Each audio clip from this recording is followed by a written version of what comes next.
Welcome back to my channel mga kuya.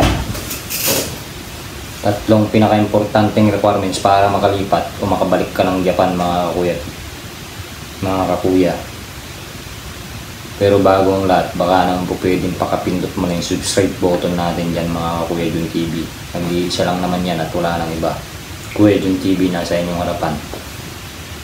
Balik po tayo sa dako natin mga idolo. Unang-una, Certificate of Prometric Exam mga idolo. N-class. Dapat meron po kayo nito.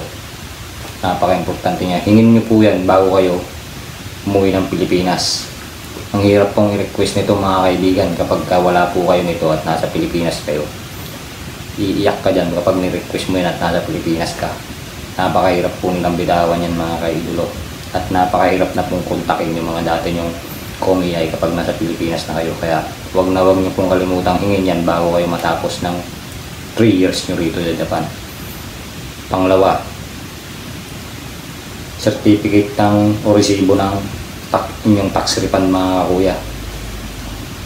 Isa rin po yan mga idolo, nahanap po yan at napaka-importante din po niyan. Yan po ay nahanap kapag mag-a-apply na po kayo ng SSW visa dito sa Japan. Requirements po yan sa immigration mga idolo. Nahanap po nila yan. Kapag wala po kayo yan, mahirapan po kayo ma-approve sa visa. Yan po ay may nakukuha pera, no? Binibigay din po yan sa tax refund para makuha po kayong pera, pabalik sa inyo yung mga sobrang perang binayaran nyo. So pagka binigay nyo na yan, mahirapan na po kayong makuha uli sa kanila yan. Ipa-xerox nyo po muna bago nyo ibigay para meron po kayong copy. Once na inanapan po kayo ni immigration ng ganyan, eh meron po kayong ipapalag, no? Ipapakita sa kanila. So, pangatlo, mga kuya,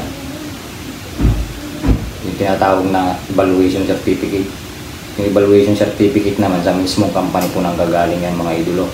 Katunayan lang na good performance po kayo, maganda po yung records nyo para mas mabilis at ma-approve po kayo sa pag-apply ng visa o SSW. Yung tatlo pong yan ay napaka-importante mga kaibigan. Mismo sa akin po ay hindi po binigay yan, danas ko po yan sa sarili ko. Nahirapan po ako niyan, nandito lang po ako mismo sa Japan mga kakuya, sa dati kong kumiyay. Lumipat po kasi ako ng company rito at nahirapan po akong kunin sa kanila yan, hindi po binigay sa akin mga kaibigan. Paiyakan mga pre. So yun lang guys, sana may natutunan kayong sa ating munting video mga kakuya.